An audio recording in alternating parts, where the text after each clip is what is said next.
크리스마스, 메리 크리스마스라는 말이 무슨 얘기입니까? 그리스도와 예배를 말하는 그 미사가 합친 말이 바로 크리스마스입니다. 그리스도와 예배를 말하는 미사가 합친 말이 크리스마스입니다. 그리스도께 경배하는 날입니다. 동방 박사들이 말구에 누워있는 아기 예수를 보고 경배했듯이 우리들도 아기 예수께 경배를 드리는 날이라는 것입니다. 왜 아기 예수에게 경배를 합니까? 그는 인간을 죄로부터 구원하는 유일한 분, 하나님의 아들 그리스도이기 때문입니다.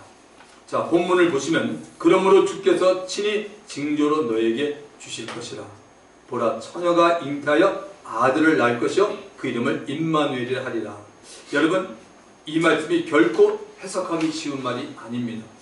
그럼에도 불구하고 제가 이 말씀을 택한 것은 신약 성경의 첫 번째 책인 마태복음의 본문에 대한 말씀이 기록되어 있기 때문입니다. 마태복음은 유대인들 즉 이스라엘 사람들을 위한 복음서입니다. 이스라엘은 누구보다도 더 구약의 말씀을 잘 알았던 민족입니다. 자, 우선 마태복음을 가보겠습니다. 1장 21절부터 23절에 이렇게 기록되어 있습니다. 아들을 낳으리니 이름을 예수라 하라. 이는 그가 자기 백성을 저희 죄에서 구원할 자 있습니다 하니라.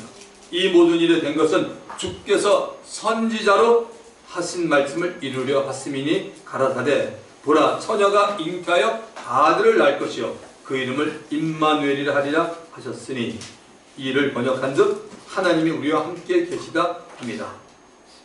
마태는 방금 우리들이 읽은 이사야서에 기록된 예언의 말씀이 바로 아기로 탄생하신 예수님에게 임한 것이라고 말합니다. 하나님이 이사야 선지자에게 징조로 처녀가 잉태하여 아들을 낳을 것이고 그 이름을 임마누엘이라고 하라고 한 배경을 한번 살펴보겠습니다. 솔로몬의 아들 솔로몬이 하나님 앞에 참으로 크게 범죄를 했습니다. 말년에. 그래서 하나님이 너무너무 화가 나셔서 솔로몬을 하나님이 치려다가 솔로몬의 아버지 다윗을 생각합니다. 그래서 솔로몬이 아니라 솔로몬의 아들 때 나라를 이렇게 나눈다고 얘기합니다. 지금 우리 한국이 북한과 남한이 있는 것처럼 이스라엘의 역사 속에 그런 일이 생겼습니다. 그래서 북쪽을 북이스라엘, 남쪽을 남유다라고 말했습니다.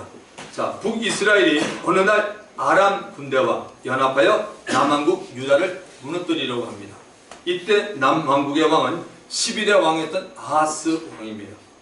하나님이 북이스라엘과 아람이 연합해도 남왕국을 무너뜨리지 못한다라고 합니다. 그 이유는 남왕국을 통해서 이 세상에 메시아 그리스도가 올 것이기 때문에 그렇습니다. 그래서 남왕국이 멸망하지 않는다는 증거로 그리스도가 오는데 그의 탄생은 처녀를 통해서 오고 그 이름이 임마누엘, 하나님이 우리와 함께 계신다는 뜻이라고 말합니다. 아기 예수님의 탄생은 예수님 오시기 전 약 750년경 선지자 이사야에 의해 예언의 말씀으로 되어 있습니다. 아기 예수의 탄생은 우리 모든 인류에게 너무나 중요한 사건입니다.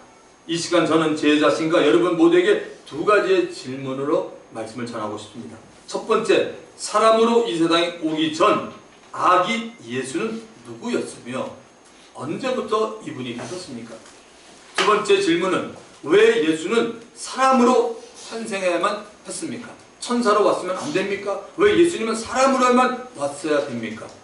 자, 첫 번째 질문, 사람으로 이 세상에 오기 전 아기 예수는 누구며 언제부터 계셨습니까? 여러분이 오늘 저에게 같이 이렇게 설교 말씀을 듣기 전에 여러분 마음까지는 적어도 몇 개 정도는 이미 정립이 되어야 돼요. 왜요? 여러분 그리스도인이기 때문에 그렇습니다. 예수님은 이 세상에 오시기 전부터 이 세상에 창조되기 전 영원 전부터 말씀으로 계셨습니다. 요한복음 1장 1절에 분명히 말합니다. 태초에 말씀이 계시니라. 이 말씀이 하나님과 함께 계셨으니 이 말씀은 곧 하나님이시라. 말씀이신 그리스도가 하나님이라고 말합니다. 영원부터 말씀으로 계신 예수는 하나님이었고 또한 하나님의 아들이었습니다. 말씀이신 예수께서 이 세상에 육신이 되어 오셨습니다. 요한복음 1장 14절에 보면 말씀이 육신이 되어 우리 가운데 거하시니, 말씀이 육신이 되었다는 것은 하나님의 아들 예수가 성령의 능력으로 동정녀 마리아를 통해 사람으로 탄생한 것을 말합니다. 말씀이 육신이 되어오신 아기 예수는 자라서 어른이 되었고 30세부터는 자신을 보내신 하나님 아버지의 뜻을 이루어가는 과정에서 제일 먼저 제자들을 선택하여 뽑았습니다. 하나님이 사람으로 와서 이스라엘 백성 가운데 제자들을 뽑아 3년 반을 함께 지냈습니다. 말씀이 육신이 되었다는 것을 사람들과 비교해서 한번 설명해 보겠습니다. 저와 여러분 사람은 모두가 다 자신을 낳아준 육신의 부모가 있습니다. 여기 육신의 부모가 없는 분 손 한번 들어보십시오. 외계인입니다. 육신의 부모가 다 있습니다. 고아를 할지라도 사실은 그 고아의 육신의 부모는 있지만 누구인지를 알지 못하는 것 뿐입니다. 육신의 부모를 계속 올라가다 보면 소위 우리가 말하는 족보라고 하지요. 맨 마지막은 이렇게 됩니다. 누가복음 3장 38절 그 이상은 에노스요, 그 이상은 셋이요, 그 이상은 아담이요, 그 이상은 하나님이시다. 아담이가 누구예요? 사람이 아니에요. 그 이상은 하나님이시니라. 인간의 족보는 아담에서 시작이 되어 내려오고 있습니다. 인간의 족보를 거슬러 올라가 보면 아담으로 끝이 나고 아담 위에는 하나님이 됩니다. 이 말은 아담의 부모는 창조주 하나님이라는 것입니다. 아담으로 시작된 지구상에 살았던 모든 사람들, 그리고 현재 살고 있는 사람들, 또 앞으로 태어날 모든 사람들의 육체는 흙으로 왔다고 성경이 분명히 말하고 있습니다. 창세기 2장 7절에 보면 여호와 하나님이 흙으로 사람을 지으시고 생기를 그 코에 불어넣으시니 사람이 생명이 된지라. 고린도전서 15장 47절 중요한 말씀입니다. 고린도전서 15장 47절 첫사람은 땅에서 났으니 흙에 속한 자이거니와 둘째 사람은 하늘에서 나셨느니라. 아담은 인류를 대표하는 흙에 속한 첫사람입니다. 아담 위의 모든 사람, 저와 여러분 동일하게 흙에 속한 사람입니다. 저도 여러분도 다 흙에 속한 사람들입니다. 자, 둘째 사람은 하늘에 속했고 하늘에서 났다라고 말합니다. 하늘에 속했고 하늘에서 난 둘째 사람이 누구입니까? 바로 예수 그리스도십니다. 아담 위의 사람은 둘째 사람이 될 수 없습니다.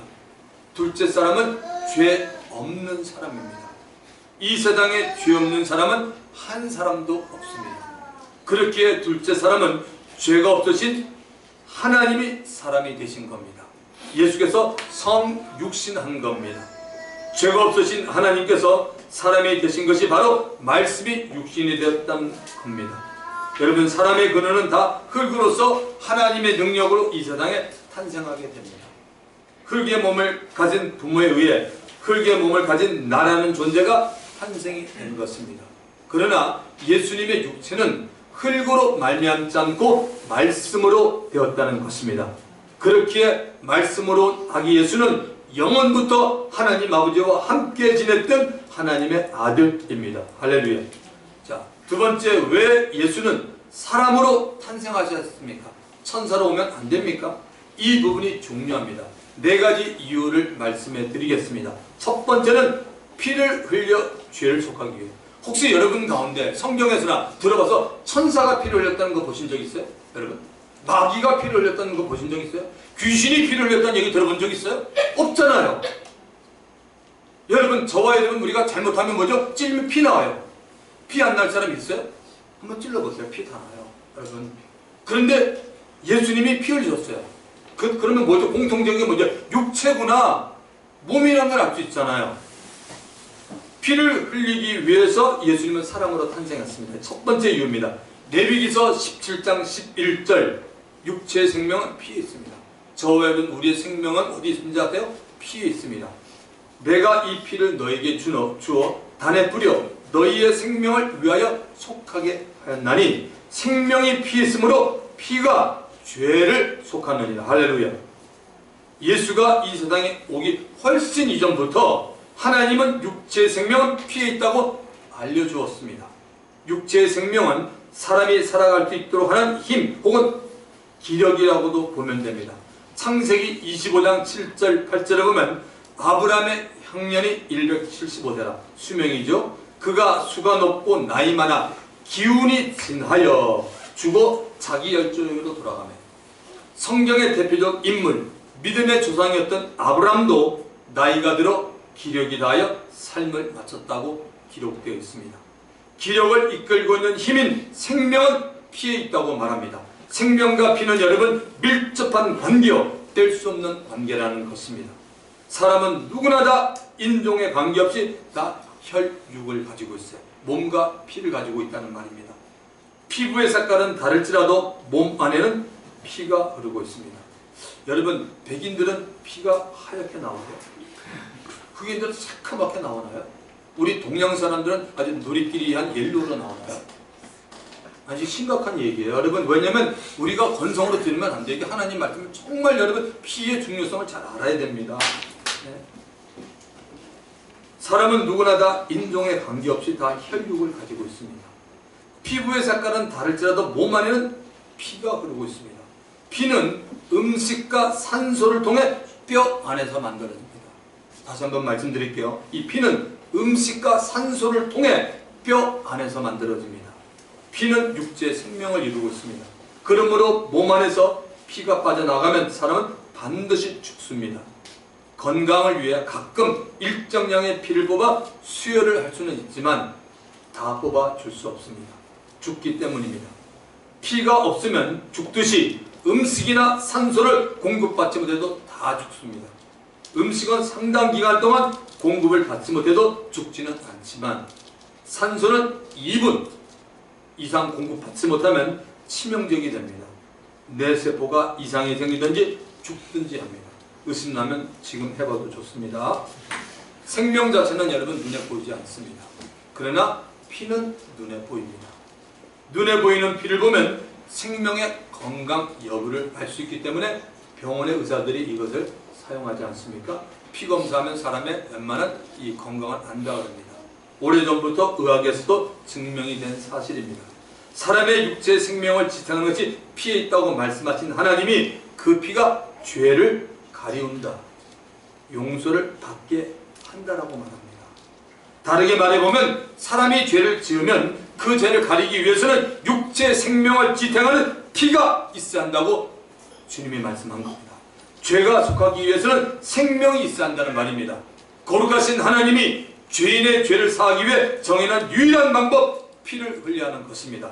죄를 지은 사람이 그 죄를 속하기 위해서 그 죄 지은 자신의 피는 아무 소용이 없습니다.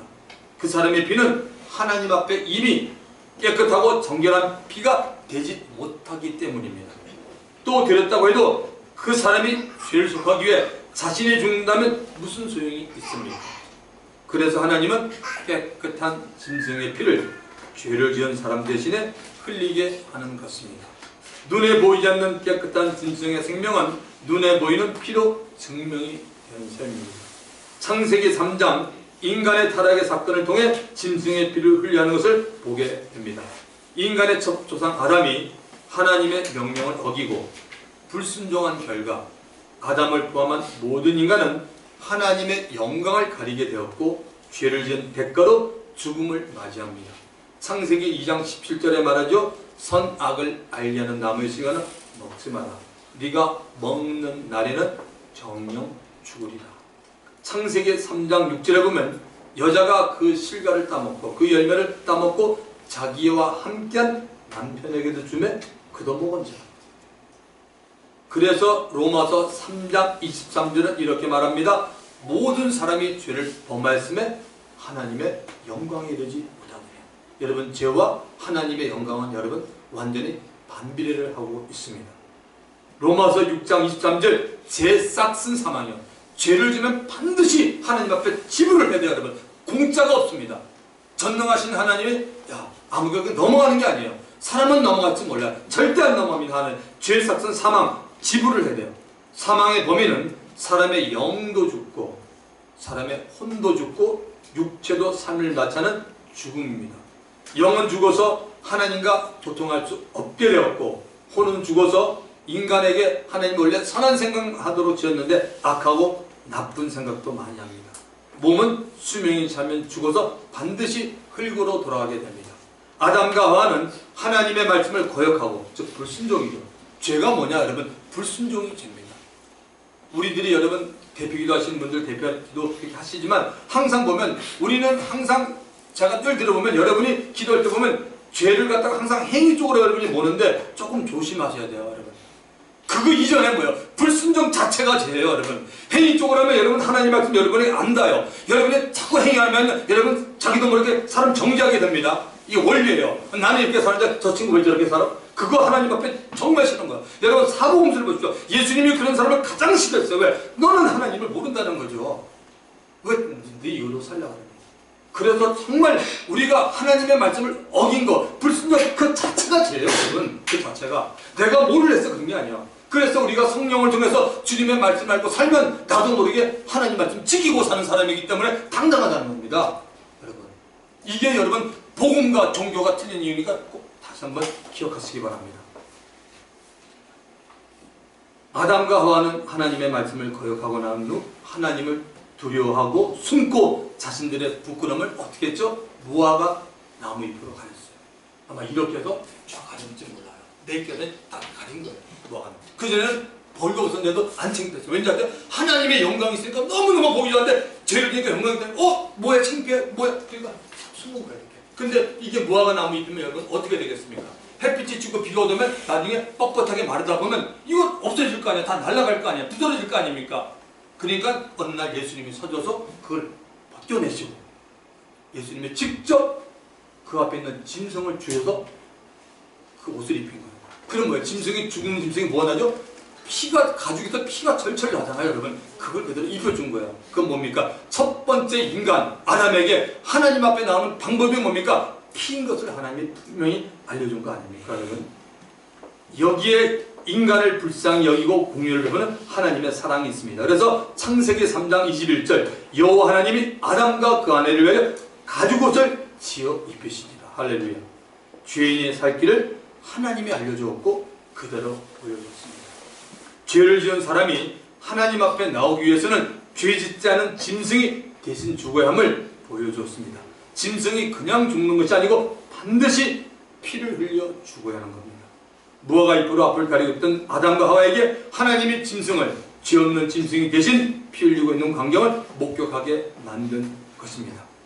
하나님은 죄전 아담과 하와를 위해 짐승이 대신 피 흘리는 모습을 통해 언젠가 하나님의 아들 예수 그리스도가 이 세상에 와서 모든 죄인들을, 유대인이나 이방이나 모든 죄인들을 살리기 위해 대신 피를 흘리고 죽임을 보여주신 겁니다. 그래서 예수님은 제자들과 함께 있다가 십자가 바로 지기 바로 전날, 목요일날 전날 이렇게 말합니다. 이것은 죄 사함을 얻게 하려고 많은 사람을 위하여 흘리는 바 나의 피 언약이 필요하면서 주님이 제자들에게 포도주 잔을 주는 걸 볼 수 있습니다.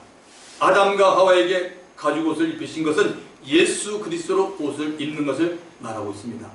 로마서 13장 14절입니다. 오직 우리 주 예수 그리스도로 옷 입고 정욕을 위하여 육신의 일을 도모하지 말라. 갈라디아서 3장 27절에는 누구든지 그리스도 합하여 세례를 받은 자는 그리스도로 옷 입었느니라.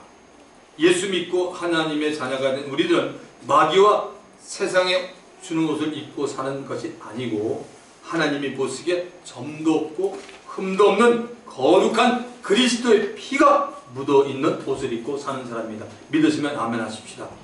자, 두 번째 이유는 예수님이 육체 몸을 입고 온 이유는 두 번째는 죽음을 통해 사망의 세력 잡은 자 누구죠? 마귀를 멸하기 위함이다. 이게 영적인 부분이에요. 이 부분을 여러분이 모르거나 인정하지 않으면 여러분은, 저는 그렇게 봅니다, 여러분은 종교인입니다. 이 부분 모르면 큰일 납니다.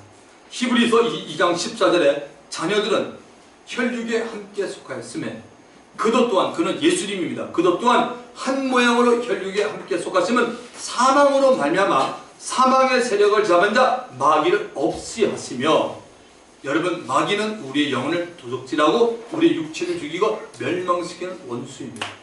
육체를 가진 모든 인간은 죄로 인해 죽는 육체의 죽음을 두려워합니다. 육체의 죽음을 붙잡고 있고 두려워하게 만드는 존재는 누구냐? 바로 마귀입니다. 마태복음 10장 28절에 예수님의 제자들을 보내면서 이렇게 말합니다. 제자들에게 얘들아 몸은 죽여도 영혼은 능히 죽이지 못하는 자들을 두려워하지 말아라. 오직 몸과 영혼을 능히 지옥에 멸하시는 자를 두려워하라고 말하고 있습니다. 누굽니까? 하나님 아버지를 두려워하는 거지 않습니까? 육체의 죽음을 잡고 있는 마귀를 피하기 위해서는 예수님도 죽음을 경험하고 그 죽음에서 살아나시기 때문에 육체를 가진 사람으로 와야 되었던 것입니다. 육체를 가진 사람으로 와야 죽을 수 있기 때문입니다. 예수께서 죽은 후에 살아나심으로 사망의 세력을 잡고 있는 마귀의 권세, 마귀의 일이 예수님에게는 통하지 않았던 겁니다. 다시 말하면 마귀는 예수를 죽일 수 없다는 것입니다. 그럼에도 예수가 십자가에서 죽은 것은 죄로 인해 마귀의 손 아래 붙잡혀 있는 모든 저와 여러분 같은 죄인들을 구출해내기 위해서입니다. 믿으셔야 합니다. 자, 세 번째는 예수님 자신이 부활임을 증명하기 위해서 예수님이 육체 몸으로 오신 겁니다. 요한복음 11장 25절 말씀 기억해 주시면 좋습니다. 나는 부활이요 생명이니 나를 믿는 자는 죽어도 살겠고 무릇 살아서 나를 믿는 자는 영원히 죽음을 번제하는 네가 이것을 믿느냐라고 말합니다. 예수님은 십자가를 지기 전에 자신이 부활이요 생명이라고 분명히 말씀했습니다. 예수님은 영원한 생명이기 때문에 그의 생명은 죽음을 이긴다는 것을 예수님은 강조한 겁니다.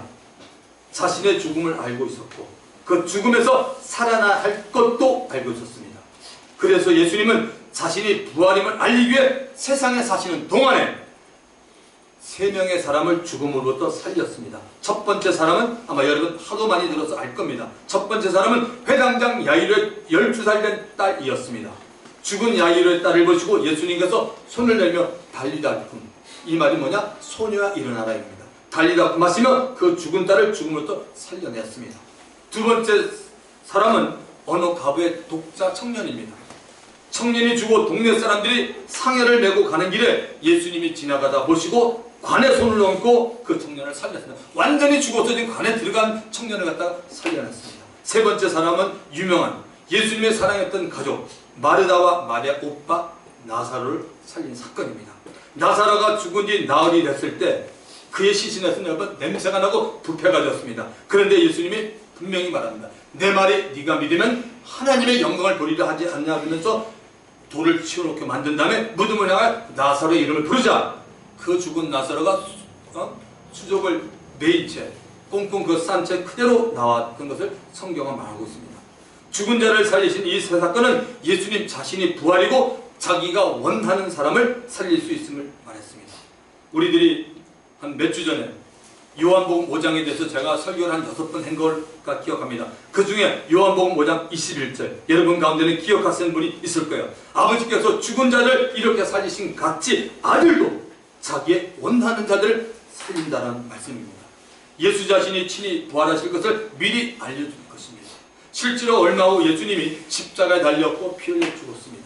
그리고 3일 만에 죽은 자 가운데 살아나심으로 자신이 하나님의 아들임을 입증했습니다. 이 사실을 사도 바울은 로마서에서 담대히 말합니다. 로마서 1장 4절 성결의 영으로 죽은 자 가운데 부활하여 능력으로 하나님의 아들로 인정됐으니 그분이 누구냐? 곧 우리 주 예수 그리스도시라. 할렐루야.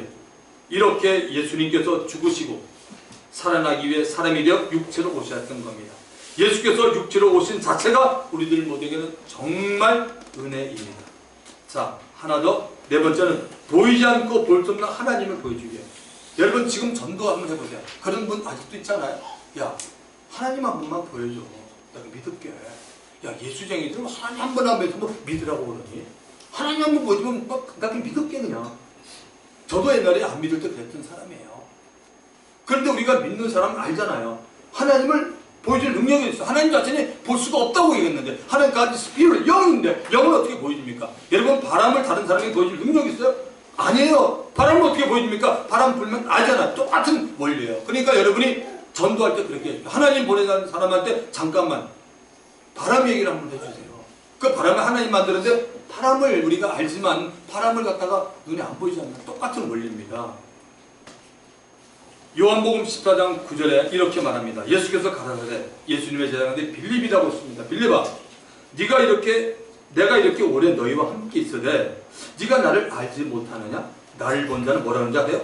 아버지를 보았거늘. 와, 예수님이 나를 본 자는 아버지를 보았거늘 어찌하여 아버지를 보이라 하느냐? 이거 진리입니다, 여러분. 참으로 중요한 말씀입니다. 예수님을 오랫동안 따라다녔던 빌립이 예수님에게 아버지를 한 번만 보여달라고 말합니다. 그러나 우리들이 그저 빌립이 믿음이 없는 사람이라고 조롱하고 비웃을 문제가 아닙니다. 빌립은 예수님의 12제자 가운데 한 사람인가 동시에 그는 이스라엘 백성 중에 한 사람이었습니다. 오랜 세월 동안 이스라엘은 하나님을 알아왔습니다. 선지자들을 통해, 왕들을 통해, 제사장들을 통해, 사사들을 통해 하나님의 말씀을 들었고, 어느 때는 10계명을 모세에게 주시며 말씀하시는 하나님의 음성을 직접 들었던 민족이 유대 민족입니다. 여러분, 하나님의 음성을 듣던 백성들이 모세에게 이렇게 말합니다. 출애굽기 20장 19절 모세에게 이르시되 당신이 우리에게 그냥 말씀하소서 우리가 들으리이다. 하나님이 우리에게 말씀하지 말게 하소서 우리가 죽을까 하나이다. 위로부터 나왔던 하나님의 그 엄청난 소리를 듣고 그 소리에 웅장함에 그들은 두려워했다고 그 출애굽기에 나와 있습니다. 그래서 모세에게 듣기는 당신이 혼자 듣고 그냥 그 하나님의 음성을 듣고 우리에게 말만 하면 우리가 무조건 따른다고 그렇게 고백합니다. 유대인들이. 하나님은 영이시라 볼 수도 없지만 여러 가지 방법으로 자신을 나타내었습니다. 마치 바람의 눈에 보이지 않지만 불면서 물체를 움직이게 하므로 사람들이 바람을 인식한 것처럼 하나님도 말씀으로 기적을 베푸심으로 혹은 자신이 창조한 자연세계를 보이심으로 보이지 않고 볼 수 없는 하나님을 나타내었습니다. 하나님이 보실 때 이스라엘 백성들의 마음에는 보이지 않는 하나님을 알고 싶은 인간의 욕심이 발동해 하나님을 어떤 형태, 어떤 형상으로 조각하거나 만들어 놓고 그것이 하나님이라 정해놓고 거기다가 머리를 대고 제사를 드리는 생각이 있다는 것을 아셨습니다. 그래서 하나님은 이스라엘 백성들에게 우상을 만들지도 말고 섬기지도 말라고 합니다. 그리고 자신이 거할 장소인 이 땅에서의 하나님의 집을 모세를 통하여 직접 알려주었습니다. 이 땅의 하나님의 집은 하나님의 이름이 거하는 뭐죠? 성막이라고 말합니다. 터브너클, 성막, 텐트죠. 성막입니다. 예수께서 눈에 보이는 사람으로 오셨습니다. 이 말은 하나님께서 사람으로 오신 겁니다. 빌립을 비롯한 나머지 11제자들은 사람으로 오신 하나님과 3년 반을 함께 살았습니다. 그러니 사람으로 오신 하나님 아들 예수님의 입장으로서는 빌립이 아버지를 보여달라고 하는 말에 빌립아 지금 네가 나를 보고 있는데 왜 또 하나님 아버지를 보이라고 하냐고 말할 수밖에 없던 겁니다. 그리고 내 안에 아버지가 있고 아버지 안에 내가 있는 사실을 네가 알지 못하느냐고 말합니다. 예수님 안에 하나님께서 계시고 하나님 안에 예수님이 있다는 얘기입니다. 구약에서는 하나님께서 성막 안에 계셨다는 것은 하나님께서 예수 안에 계셨다는 말입니다. 왜냐하면 성막의 주인이 누군지 아세요? 예수 그리스도입니다. 세월이 흐르는 성막은 성전으로 바뀌어집니다. 요한복음 2장 19절에서 예수님은 이렇게 말합니다. 눈에 보이는 건물이 성전이 아니고 예수님 자신이 템플 성전이라고 말해줬습니다. 요한복음 2장 19절 예수께서 대답하여 가라사대 너희가 이 성전을 헐라 내가 사흘 동안에 일으키리라. 그러나 예수는 성전된 자기 육체를 가리켜 말씀하신 거죠. 유대인들은 예루살렘 성을 얘기한 줄 알았지만 예수님은 성전된 자기를 얘기해서 이 성전을 헐라 내가 사흘 동안에 다시 일으키리라. 하나님은 무소부지하신 분입니다. 천국 하늘에도 계시고 예수 안에도 계십니다. 이제 동일하신 하나님은 예수 믿고 성전이 된 우리 모두에게 거합니다. 성경은 성전에 하나님의 성령이 거한다고 말하고 있습니다. 그러므로 예수 믿고 성전된 우리 각 사람 안에 성령이 거하시는 겁니다. 할렐루야. 우리 옆 사람에게 이렇게 하십시오. 당신 안에 성령님이 거하십니다. 그 이유는 뭐냐면 여러분이 성전이 됐기 때문에요. 여러분 몸이 성전이에요. 그렇기 때문에 성령님이 계시는 겁니다. 하나님의 변하지 않는 영원하신 계획 속에는 우리는 다 포함이 된 자들입니다. 죄인들인 인간을 향한 하나님의 사랑이 하나님의 몸소 이 세상에 오심으로 나타나고 보였습니다. 바로 죄인인 인간을 죄로부터 마귀로부터 사망의 세력부터 해방시키는 겁니다. 아기 예수의 탄생으로 하나님은 모든 죄인들을 위한 사랑을 가지고 온 것입니다. 하나님께서 모든 사람에 대하여 사랑의 팔을 넓게 펴시고 자신의 아들 예수 그리스도 안으로 들어오라고 언제든지 부르고 계십니다. 아기 예수가 탄생함으로 전 세계를 향하여 하나님의 사랑이 울려 퍼진 겁니다. 소망이 없던 인류에게 하나님 주신 가장 기쁜 큰 선물은 아기 예수로 오신 그리스도입니다. 그래서 멀리 동방에서 동방 박사들이 하나님의 계시를 받고 별을 따라서 예루살렘으로 갔고 또 베들레헴으로 찾아간 것입니다. 오직 아기 예수를 만나 경배를 드리고 예물을 드리기 위해서입니다. 사랑하는 성도 여러분, 아기 예수께 경배드리고 감사의 예물을 드릴 준비가 되어 있습니까? 아기 예수는 그리스도입니다. 하나님의 아들이요 하나님이십니다. 만약에 어떤 사람이 이 사실을 믿지 못하더라도 그것은 그 사람 당신이 믿지 못하는 것뿐입니다. 성경은 말합니다. 지금으로부터 2000년 전 베들레헴 말구유에서 탄생하여 마리아 품에 있었던 아기, 그 아기가 바로 나사렛에서 요셉의 아들로 자란 하나님의 아들 예수 그리스도시라고 말합니다. 이 아기 예수가 자라서 33세가 되었을 때 나를 위해, 여러분을 위해, 죄인들을 위해 십자가를 지고 골고다로 가시면서 고통과 학대와 멸시를 당하고 끝내 십자가 위에 달려서 온몸의 피를 다 흘려 죽으신 분입니다. 이렇게 죽은 예수는 성경의 약속대로 마귀의 사망 권세를 깨뜨리고 3일 후 부활하신 분입니다. 아담이 죄를 범한 후 하나님이 마귀에게 처음 말한 성경의 약속이 이루어졌습니다. 유명한 창세기 3장 15절입니다. 내가 너로 여자와 원수가 되게 하고 너희 후손도 여자의 후손과 원수가 되게 하리니 여자의 후손은 내 머리를 상하게 할 것이요 너는 그의 발꿈치를 상하게 할 것이나 하시고 말씀을 마칩니다. 사랑하는 성도 여러분, 죄 가운데 살면서 영원히 멸망을 당해야 하는 인류에게 가장 즐거운 소식이 하나님의 아들 예수 그리스도가 아기 예수로 탄생한다는 겁니다. 예수는 성경의 약속대로 베들레헴 말구에서 동정녀 마리아를 통해 성령의 능력으로 이 땅에 탄생했습니다. 하나님 아버지는 아기 예수가 탄생한 날을 오래전부터 기다려왔습니다. 갈라디아서 4장 4절에 분명히 나옵니다. 갈라디아서 4장 4절, 때가 차매 하나님이 그 아들을 보내사 여자에게 나게 하시고 이사야 선지자에게 말한 처녀가 잉태하여 아들을 낳을 것이요 이름을 임마누엘 할 것이라 라는 예언이 때가 차서 지금으로부터 2000년 전에 이루어졌습니다.